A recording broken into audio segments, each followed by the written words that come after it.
This is another educational thing I came across.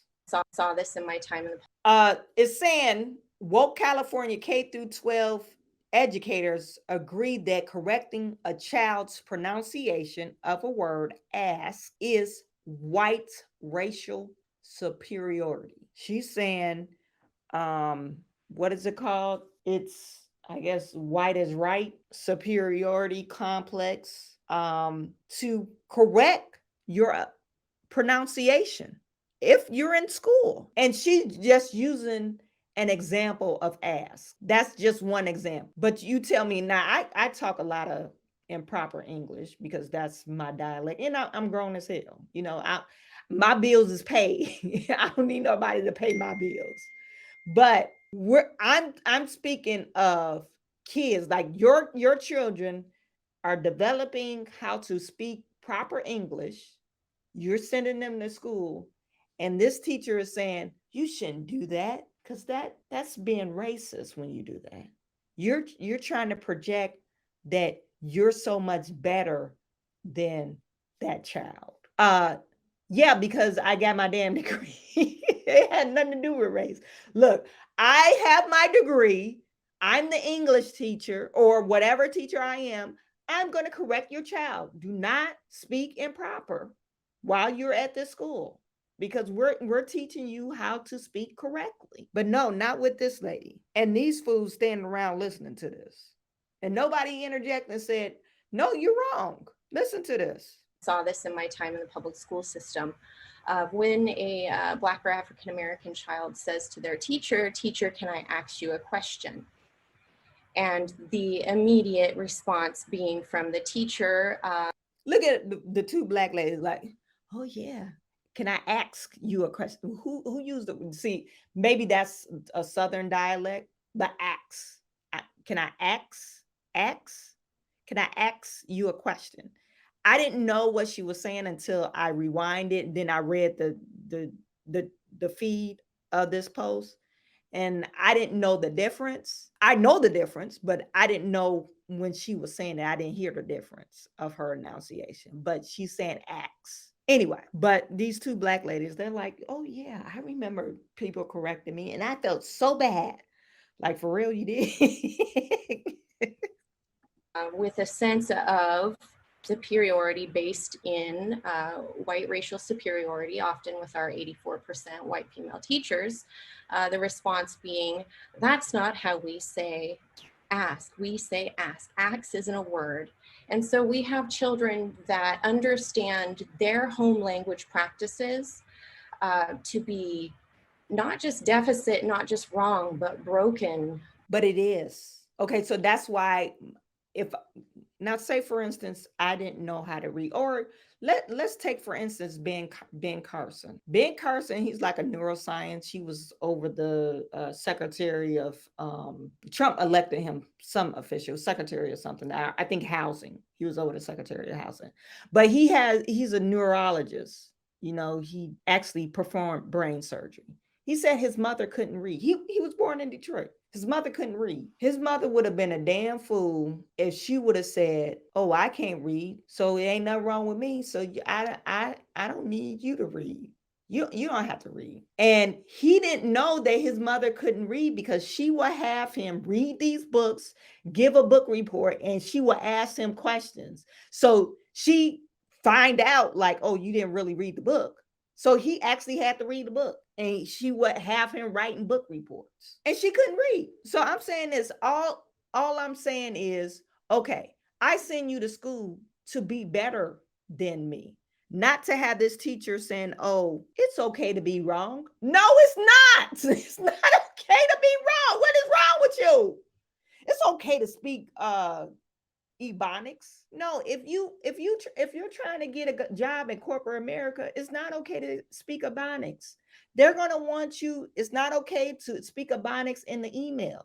You are going to learn how. You will have to learn how to structure email, formulate your sentence properly, and that's why you send your kids to school, so they won't, even if you're down on your luck and couldn't read.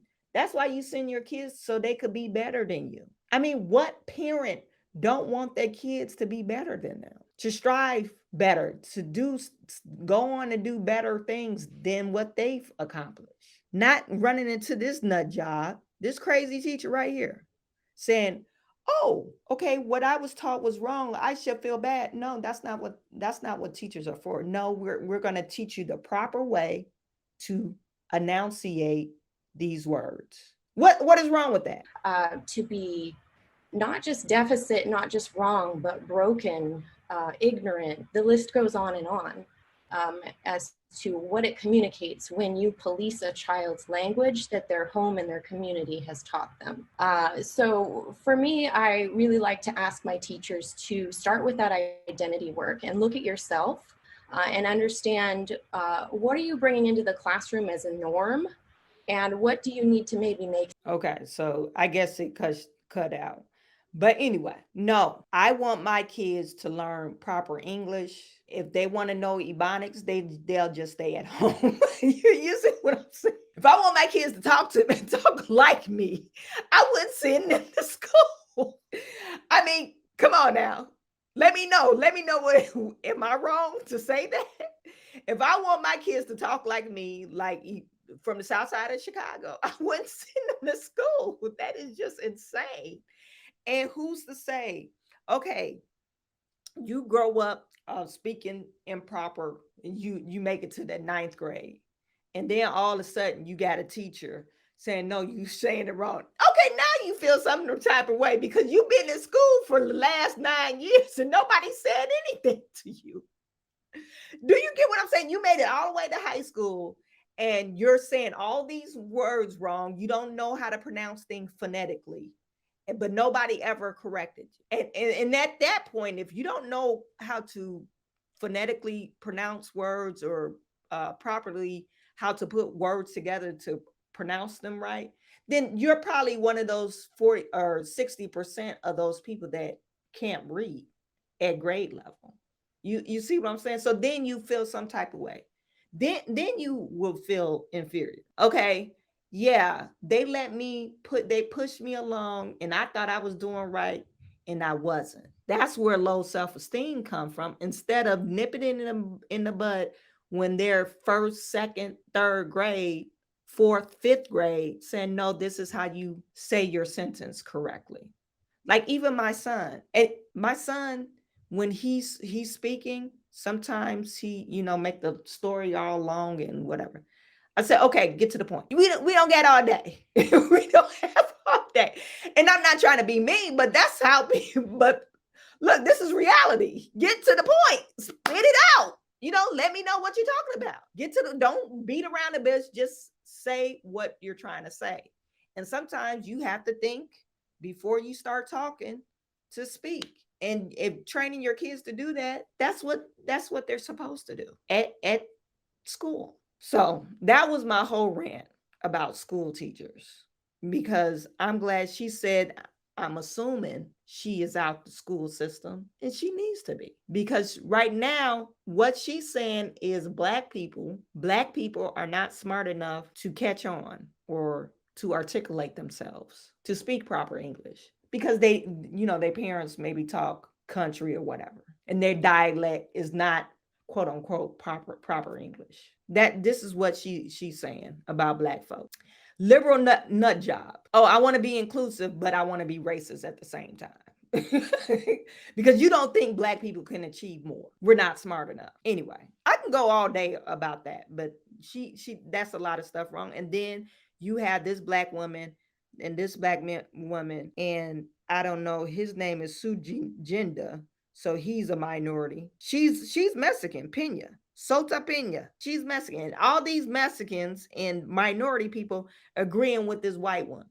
Nobody said, no, you're wrong. You're wrong. Kids come to school to learn, not learn the wrong way, or hey, you disappoint them. You want your kids to feel good, but in the long run, you're going to disappoint them, because they're going to go throughout life saying, oh, I thought I was saying it right. And they're going to be the laughing stock when they turn 14, 15, and Can I ask you a question? Anyway, now if we're saying we're in Boston or somewhere and it's the dialect, maybe ask, and they actually wrote ASK, but they pronounce it ax.